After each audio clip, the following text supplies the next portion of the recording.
Hello learners, welcome back to my channel English and Suman. আজকে তোমাদের মধ্যে আমি আলোচনা করব যে বিষয়টি, সেটি হলো special uses of phrase part 5।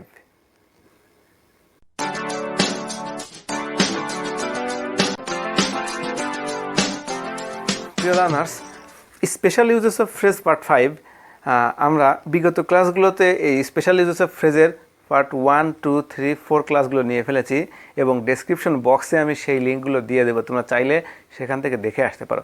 তো এখানে আমরা স্পেশাল ইউজেস অফ ফ্রেজে আমরা আজকে 4টা আইটেম শিখবো। সেটা হলো আই উইশ, আই ফ্যান্সির, যেটা আরেকটা নিয়ম শিখবো আমরা কি ইউজ টু, আরেকটা শিখবো হলো it is time, it is high time. এই 4টা আমরা আজকে শিখবো। তো এইটা কিন্তু সেকেন্ড ইয়ার, ইন্টারমিডিয়েট সেকেন্ড ইয়ারের একটি গ্রামার আইটেম, এবং যদিও এটা সেকেন্ড ইয়ারে আছে তারপরে কিন্তু এটা সব ক্লাসেই রাইট ফর্ম ভার্ব এবং কমপ্লিটিং সেন্টেন্সে এই আইটেমগুলো পাওয়া যায়। সো সবার জন্য এটি ইম্পর্টেন্ট, তাই ভিডিওটি স্কিপ না করে আমাদের সাথেই থাকো। চলো আমরা ক্লাসটা শুরু করি। দেখো, স্পেশাল ইউজেস অফ ফ্রেজ আমি কিন্তু প্রথমেই বলেছিলাম এটা পানির মতো সহজ। যেমন আই উইশ, আই ফ্যান্সি, যদি এমন হতো বা ইচ্ছা করে। হ্যাঁ, আই উইশ বা আই ফ্যান্সি হলো অপূর্ণ ইচ্ছা, যেগুলো যে ইচ্ছাগুলো পূরণ করা হয় না বা পূরণ করা যায় না, এমন ইচ্ছার ক্ষেত্রে আমরা কিন্তু এগুলো ব্যবহার করে থাকি। সাধারণত যে ইচ্ছাগুলো পূরণ করা যায় না সেই ক্ষেত্রে আমরা আই উইশ বা আই ফ্যান্সি ব্যবহার করি। ঠিক আছে, যেমন birds fly in the sky, পাখি আকাশে ওড়ে, dash I were a bird. হ্যাঁ, যদি আমি পাখি হতাম, পাখি আকাশে ওড়ে, যদি আমি পাখি হতাম। তাহলে দেখো এখানে আমি শূন্যস্থান ব্যবহার করেছি, কারণ ইন্টারমিডিয়েটে তোমরা দেখবা যদি কমপ্লিটিংয়ে না থাকে অথবা রাইট ফর্ম ভার্বে না থাকে, যদি এটা স্পেশাল ইউজেস অফ ফ্রেজে থাকে, তাহলে তোমরা দেখবে সেখানে বক্স দেওয়া থাকবে এবং বক্সের মধ্যে ক্লুগুলো দেওয়া থাকবে, ওখান থেকে শুধু নিয়ে নিয়ে বসাবে। সেই ক্ষেত্রে তোমরা কী করবে, দেখো আই উইশ বা আই ফ্যান্সির পরে কিন্তু আমরা সাবজেক্ট প্লাস ওয়ার থাকে অথবা সাবজেক্ট প্লাস ভার্বের পাস্ট ফর্ম থাকে। এটা তোমরা খেয়াল করলেই সবগুলাই তোমরা করতে পারবে। এই জন্য আমি এটা কিন্তু বলেছিলাম যে এই আইটেমটাকে কি বলে, পানির মতোই সহজ।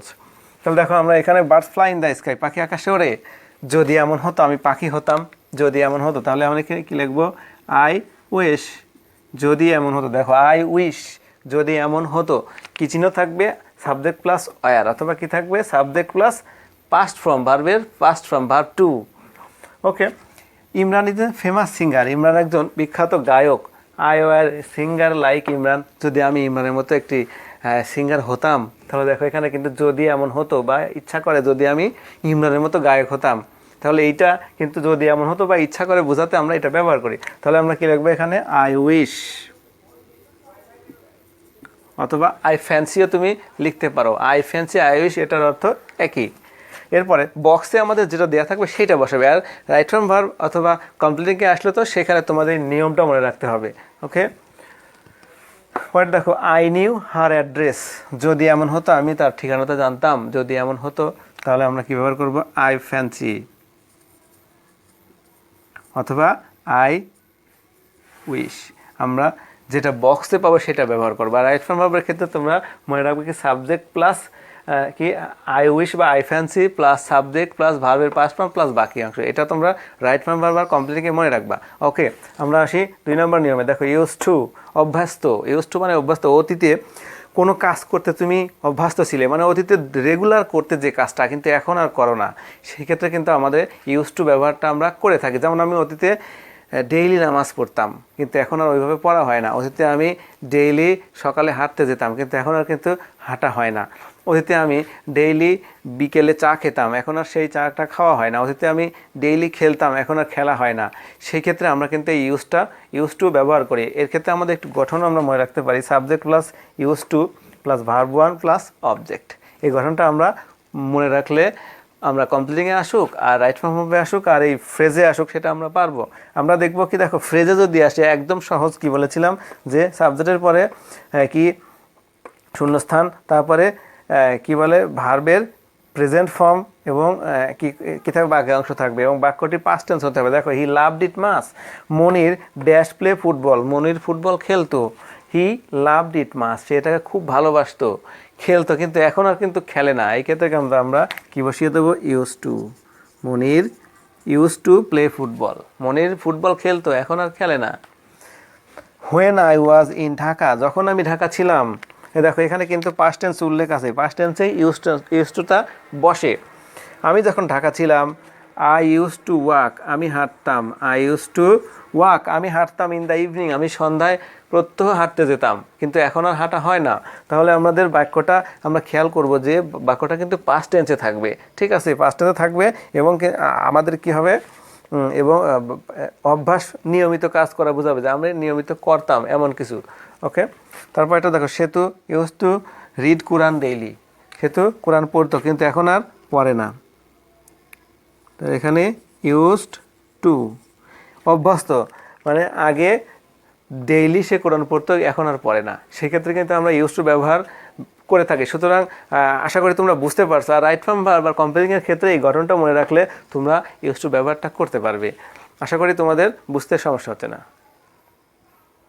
লার্নার্স, আমরা শেষের দুটা নিয়ম দেখি।